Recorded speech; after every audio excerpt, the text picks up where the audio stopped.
Shalom Mamang Inang yang terkasih dan keluarga. Kita bertemu kembali dalam Renungan CRPDM pada hari ini, Jumat 24 Juni 2022. Kita bernyanyi dari buku ND nomor 829 ayatnya yang pertama.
Firman Tuhan untuk kita pada hari ini tertulis dalam Matius 5 ayat 17.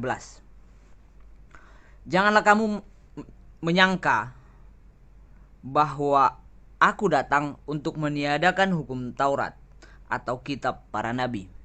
Aku datang bukan untuk meniadakannya, melainkan untuk menggenapinya. Demikian firman Tuhan. Amang Inang yang terkasih, ada seorang pria yang sedang melakukan perjalanan dengan menggunakan bus antar kota dalam provinsi. Saat ia menaiki bus tersebut, ada seorang wanita yang naik dengan menggendong seorang bayi yang bayinya berusia kira-kira 3 bulan. Saat itu bus yang mereka naiki akan menempuh trayek antar 2 kota dengan jarak tempuh sekitar 3 jam lamanya. Tak selang beberapa lama dari ketika wanita itu naik, bayi yang digendongnya pun menangis. Kemungkinan bayinya tersebut lapar dan ingin minum ASI. Namun sepertinya wanita tersebut enggan menyusui bayinya di tempat umum. Karena dari pakaian yang ia gunakan, ia menganut prinsip bahwa tidak boleh menunjukkan anggota badan kepada orang lain. Sehingga sepanjang perjalanan hingga pria itu turun, bayi tersebut masih saja menangis.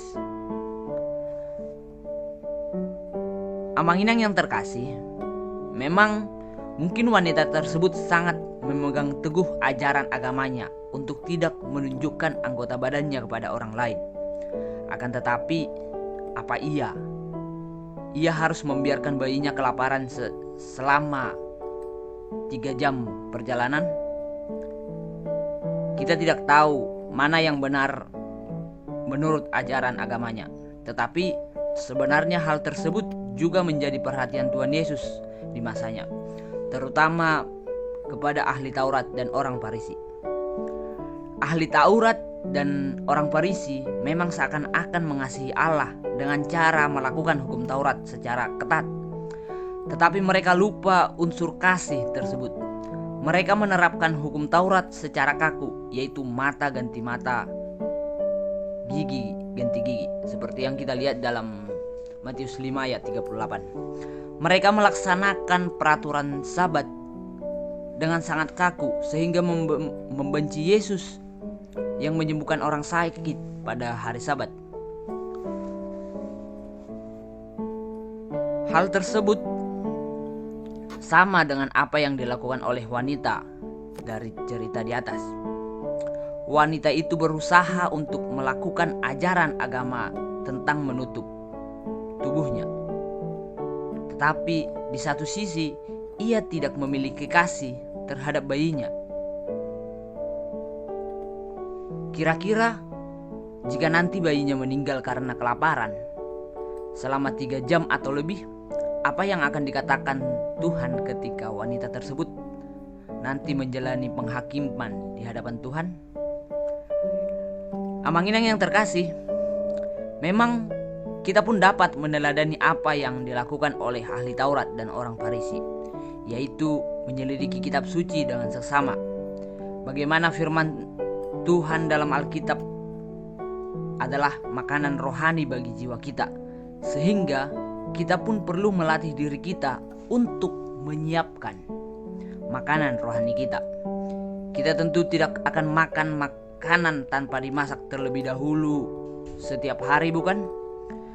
Jika untuk makanan jasmani saja kita harus memasak dan menyiapkannya terlebih dahulu, tentu untuk makanan rohani kita juga perlu melakukan hal yang sama dengan cara mendalami kitab suci seperti apa yang dilakukan ahli Taurat dan orang Farisi. Walaupun demikian, kita juga tidak boleh meneladani kesalahan yang dilakukan mereka, yaitu melakukan firman Tuhan tanpa kasih.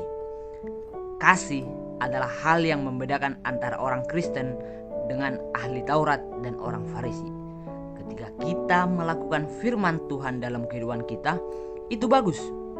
Tetapi ketika kita melakukan firman Tuhan karena kasih kita kepada Tuhan dan sesama, itu jauh lebih bagus lagi.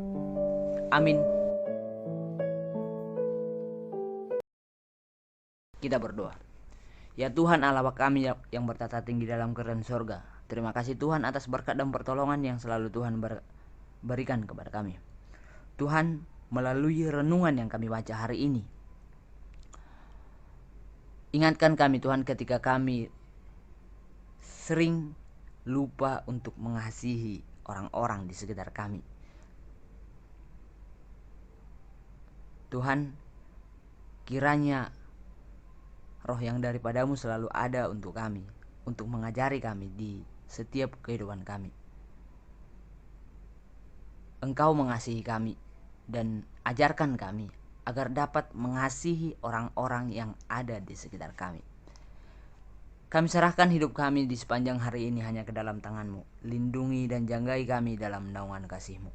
Hanya dalam anak-Mu Tuhan Yesus Kristus kami berdoa dan bersyukur. Amin.